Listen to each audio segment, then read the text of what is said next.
अस्सलाम वालेकुम, मेरा नाम है चौहासिब हाशमी और ये है Toyota crown RS advance 2018 model. और अगर आपको आजकल के महंगे फ्यूल के टाइम्स में एक बेस्ट गाड़ी चाहिए जो कि फ्यूल इकोनॉमिकल भी हो और लग्जरियस भी, तो ये गाड़ी सबसे बेहतर ऑप्शन है। इसकी कैटेगरी में वैसे ई क्लास वगैरह फॉल करती हैं, लेकिन ये गाड़ी ड्राइबिलिटी के लिहाज से उनसे बहुत ज़्यादा ऊपर है और फीचर्स के लिहाज से बहुत सारा इक्विप भी है। फिर ये गाड़ी क्योंकि टोयोटा की क्राउन है तो इसमें हाई वो चीज़ है जो कि टोयोटा की मोस्टली गाड़ियाँ ऑफर कर सकती हैं। ये सब मैं कवर करूँगा आगे जाके। फिलहाल अगर बात कीजिए इस गाड़ी की प्राइस की, तो इसकी डिमांड 2.5 करोड़ रुपए है और ये यहाँ पर रजिस्टर्ड भी है, PPF भी है और कंडीशन के लिहाज से बिल्कुल साफ सुथरी है। ये सेगमेंट मोटरस्पोर्ट के पास अवेलेबल है, डिमांड 2.5 करोड़ है। और अगर आपने इसके बारे में कोई इन्फॉर्मेशन लेनी है तो आप दिए गए नंबर पर कॉल कर सकते हैं या फिर आप सेगमेंट मोटरस्पोर्ट को विजिट कर सकते हैं, जो कि रावलपिंडी में DH2 के गेट 1 के ऑपोजिट लोकेटेड है। हमारी एक और ब्रांच भी है रावलपिंडी हमारी रोड पे। Overall it's a great luxury car and today I am going to review it.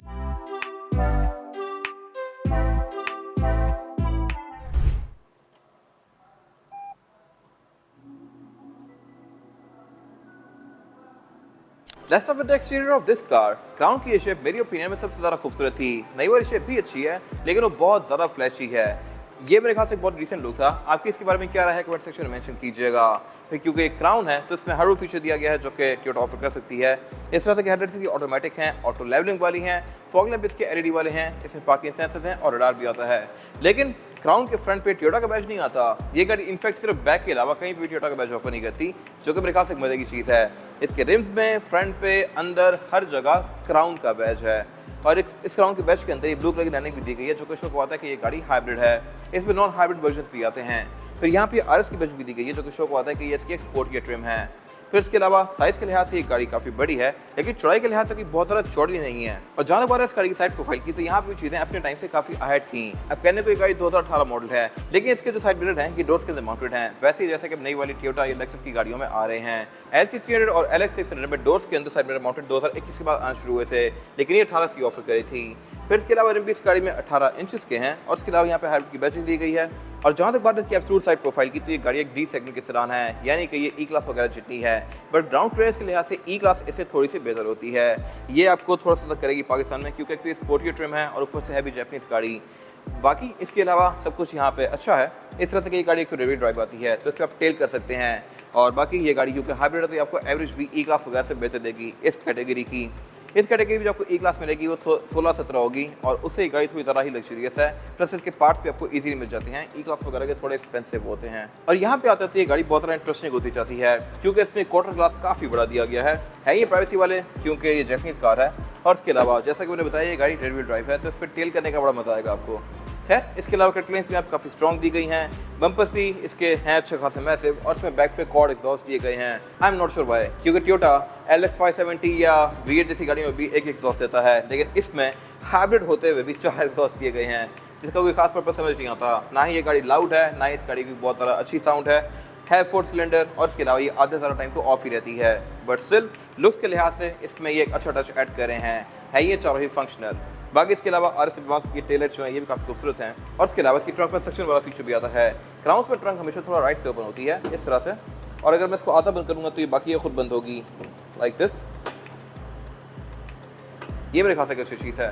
बाकी इसके अलावा ट्रंक कैपेसिटी के लिहाज से ये गाड़ी अच्छी खासी डीप है, यहाँ पर आप काफ़ी सारा सामान इजीली एडजस्ट कर सकते हैं। और इसके अलावा इस गाड़ी में नीचे पंक्चर रिपेयर किट दी गई है, स्पेयर टायर इसमें नहीं आता। बाकी इसमें रेयर बेंचेस फोल्डेबल नहीं है, अगर होते तो मेरे ख्याल से अच्छी बात थी। और ट्रंक के अंदर प्रॉपर इंस्टॉलेशन यहाँ पे दी गई हैं। एक्सटीरियर की तरह इस गाड़ी का इंटीरियर भी अपने टाइम से थोड़ा सा अहेड था। फीचर्स के लिहाज से ये गाड़ी बहुत ज़्यादा इक्विप्ड है, लेकिन जो ओवरऑल एक लुक्स होती हैं उसमें मेरे ख्याल से ये गाड़ी बेहतर हो सकती थी। ई क्लास वगैरह थोड़ी ज़्यादा लग्जरियस होती हैं, लेकिन 5 सीरीज से मुझे इसका इंटीरियर ज़्यादा बेहतर लगता है। इसमें काफ़ी सारी स्क्रीन दी गई हैं, मोर दैट लेटर। फिलहाल अगर बात की स्टीयरिंग व्हील की, तो ये है तो पूरा ही लेदर स्टिच्ड और मल्टीमीडिया वाला, बट इसमें पैडल शिफ्टर्स भी आते हैं क्योंकि ये RS एडवांस वर्जन है। फिर इसका मीटर भी स्पेशल है क्योंकि मीटर 3D वाला है। इसकी स्पीड और जो लेफ्ट चार्जिंग का स्टेटस है वो मीटर से थोड़ा सा आगे आया हुआ है। इसकी बेसिकली अलग अलग लेयर्स हैं और उनमें ये मीटर डिवाइड हुआ हुआ है, मतलब स्पीड की लेयर एक आगे है, डिस्प्ले उसके पीछे है, नीडल्स उसके पीछे हैं, तो इस तरह से ये एक बड़ा मदद इफेक्ट दे रही है।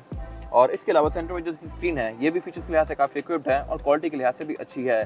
2018 में गाड़ी की मीटर की स्क्रीन की बहुत ज़्यादा अच्छी नहीं होती थी, बट इसमें अच्छी दी गई है। इसके अलावा जहाँ तक बात है मीटर की हाउसिंग की, तो यह है तो लेदर की, लेकिन इसके पीछे एक और अच्छी चीज़ दी गई है और वो है हेडसेट डिस्प्ले। टोयोटा की बहुत ही कम गाड़ियों में हेडसेट डिस्प्ले आता है, बट इसमें दिया गया है। फिर इसके अलावा सेंटर में एक और ये बड़ी सारी स्क्रीन दी गई है जो कि इस गाड़ी की मल्टीमीडिया स्क्रीन है। आप इसके गाने वगैरह यहीं पे प्ले करेंगे और लाइक वीडियोस वगैरह आपको यहाँ पे आएंगी, लेकिन ये स्क्रीन टच में नहीं है। मेरे ख्याल से ये चीज़ बेहतर हो सकती थी। यहाँ से गाड़ी थोड़ी सी एज शो करती है, बट टोयोटा की इस एरा की मोस्टली गाड़ियों की ये वाली स्क्रीन टच नहीं होती थी। आप इवन लेक्सस LX 570 भी देख लें 2019 या 20 मॉडल की भी, उसकी स्क्रीन भी टच में नहीं होती। उसकी यूज़ करने के लिए जो ट्रैक पैड दिया गया होता है, और इस गाड़ी के केस में इस स्क्रीन को यूज़ करने के लिए मैं ये स्क्रीन यूज़ करूँगा। यहाँ पे जो भी प्ले करूँगा उसका डिस्प्ले वहाँ पे आएगा। और ये जो ये वाली स्क्रीन है, ये बेसिकली इसका टोयोटा का MID है, मल्टी इन्फॉर्मेशन डिस्प्ले। और यहाँ से आप इस गाड़ी के बहुत सारे फंक्शंस को ऑन ऑफ कर सकते हैं, क्लाइमेट कंट्रोल यूज़ कर सकते हैं, हीट कूल्ड सीट्स को ऑन ऑफ कर सकते हैं, और इसका स्टीयरिंग व्हील भी हीटेड आता है। सर्दियों में अगर आप हीट स्टीयरिंग ऑन करें तो इसकी जो ये ग्रिप्स हैं ये गर्म होती हैं और आपको कोजी सी फीलिंग देंगी। ये मेरे ख्याल से एक अच्छी चीज़ है। और इसके अलावा यहाँ पे कुछ फिजिकल बटन दिए गए हैं। फिर क्राउन में एक और चीज़ भी स्पेशल है, वो ये है कि इसके एयर वेंट्स स्विंग करते हैं। AC के वेंट्स की तरह इसके भी AC वेंट्स यूं मुड़ते हैं और आप पे हवा थ्रो करते हैं, डिस्पर्स करते हैं। ये भी इस गाड़ी का यूनिक फीचर है। सेंटर वाले एयर वेंट्स करते हैं, साइडों वाले नहीं करते। और इसके अलावा बाकी यहाँ पे फिर कार्बन फाइबर की ट्रिम्स भी दी गई हैं, जो कि थोड़ी ज़रा स्पेशल फील देती हैं इस गाड़ी को, क्योंकि RS वर्जन है। यहाँ पे फिर वही बाकी सारी चीज़ें हैं, वायरलेस चार्जर है, पावर आउटलेट हैं, ये कप होल्डर्स हैं। कप होल्डर भी इसके अच्छे हैं, क्योंकि अगर आप इसको यूज़ नहीं करें तो आप इसको हाइड भी कर सकते हैं। और अगर आपके पास कप है तो आप इसके ऊपर रख के अगर इसको दबाएंगे तो फिर इसके कप होल्डर रिवील हो जाएंगे और यहाँ पे कप आप इंसर्ट कर सकते हैं। फिर इसके अलावा गियर सिलेक्शन इसकी नॉर्मल सी है, PRND स्पोर्ट्स, और स्पोर्ट्स में आप इसको मैनुअली चला सकते हैं। ट्रांसमिशन इसमें CVT आती है, और इसमें पार्किंग ब्रेक भी इलेक्ट्रॉनिक है। फिर इस गाड़ी में सेंटर कंसोल 2 वे ओपन होता है, लाइक मैं इसको इधर से भी खोल सकता हूँ और इधर से भी खोल सकता हूँ। ये चीज़ भी LX में भी और लैंड क्रूजर में भी 2021 से ऑनवर्ड जाके आई है। इस गाड़ी में इतना पहले से आ रही थी, तो इस लिहाज से ये गाड़ी अपने टाइम से अहेड है। बाकी इसकी सीट्स भी काफ़ी कंफर्टेबल हैं, ये परफोरेटेड हैं, इनमें पंच होल्स दिए गए हैं जहाँ से आप पे हवा थ्रो करेंगी। और इसके अलावा इसके पीछे वाली जो सीट है वो बॉस सीट है, यानी कि पिछला बंदा बैठ के इस सीट को काफ़ी हद तक आगे कर सकता है यहीं से ही, और अपने लेग रूम स्पेशियस बना सकता है। इसके अलावा बाकी जहाँ तक बात है इसके रूफ लाइनर की, तो ये पूरा ही ब्लैक है। एयर बैग इसमें टोटल 9 आते हैं। विंडोज़ में चारों ही सिंगल टैप वाली हैं, साइड में रिट्रैक्टेबल हैं, और इसकी ड्राइवर की सीट में भी मेमोरी फंक्शन है। जब भी मैं इस गाड़ी में बैठ के इसको ऑन करूँगा तो इसका स्टीयरिंग और सीट एडजस्ट करेंगे। रेडमी मिरर भी इसका ऑटोडिमिंग फीचर के साथ है, और इसके अलावा इसमें ये सनरूफ दी गई है। और अब अगर बात कीजिए इसमें पैसेंजर्स के लिए सीटिंग कैपेसिटी की, तो यही बैक पे स्पेशियस है। मेरे पास लेग रूम का भी इशू नहीं है और हेडरूम का भी, लेकिन यहाँ पे 2 लोग कंफर्टेबली बैठ सकते हैं। थर्ड पर्सन आना चाहेगा तो वो आ तो जाएगा, लेकिन उसको बिल्कुल एडजस्ट करना पड़ेगा यहाँ पे, क्योंकि ना यहाँ प्रॉपर सीट है ना यहाँ पे फ्लोर बेड है। ये गाड़ी क्योंकि रेयर व्हील ड्राइव है तो यहाँ से बहुत बड़ी इसकी ड्राइव शाफ्ट जा रही है, जिसकी वजह से यहाँ पे बहुत बड़ा सारा हम्प दिया हुआ है, तो यहाँ पे थर्ड पर्सन को बड़ी मुश्किल होगी बैठने में। लेकिन अमेनिटीज़ यहाँ पे अच्छी हैं। रेयर पैसेंजर्स के लिए यहाँ पे एयर वेंट्स दिए गए हैं, सेंटर कंसोल दिया गया है जो कि काफ़ी लग्जरियस है, और ये सेंटर कंसोल भी काफ़ी हद तक लैंड क्रूजर 300 सीरीज की सेंटर कंसोल जैसा है। तो यहाँ पे भी ये गाड़ी अपने टाइम से अहेड है। 300 सीरीज में ये चीज़ इनकॉर्पोरेट की गई है, या फिर लेक्सस 600 में। बाकी इसके अलावा यहाँ पे ये हेडरेस्ट वगैरह काफ़ी लग्जरियस आते हैं। एयर बैग इसमें पैसेंजर्स के लिए भी आते हैं। साउंड सिस्टम भी इसमें प्रीमियम है। और जहाँ तक बात है इस गाड़ी के इंजन की, तो इंजन इस गाड़ी में पाकिस्तान में आपको एक ही देखने को मिलेगा मोस्टली गाड़ियों में, और यह है 25 सीसी हाइब्रिड। ये 825A इंजन है जो कि टोयोटा बहुत सारी गाड़ियों में ऑफर करता है। इसमें भी आता है, हैरियर में भी आता है, और उसके अलावा लेक्सस की बहुत सारी गाड़ियों में यही इंजन आता है। तो इनके पार्ट्स इंटरचेंजेबल हैं, और इसी वजह से आपको इसके पार्ट्स इजीली मिल जाएंगे पाकिस्तान में। बहुत सारे महंगे भी नहीं होंगे और सोर्स करना ही मुश्किल नहीं होंगे, और यही चीज़ क्राउन को पाकिस्तान में एक अच्छा ऑप्शन बनाती है, वरना मर्सिडीज वगैरह लग्जरी के लिहाज से इससे थोड़ी ऊपर हैं। खैर बाकी इसका इंजन में काफ़ी टाइटली पैक्ड है, सब कुछ यहाँ पे जर्मन लेवल का दिया गया है। और जहाँ तक बात है परफॉर्मेंस फिगर्स की, तो ये गाड़ी 184 हॉर्स पावर प्रोड्यूस करती है, लेकिन हाइब्रिड के साथ मिलकर इसकी परफॉर्मेंस फिगर्स काफ़ी अच्छी बन जाती हैं।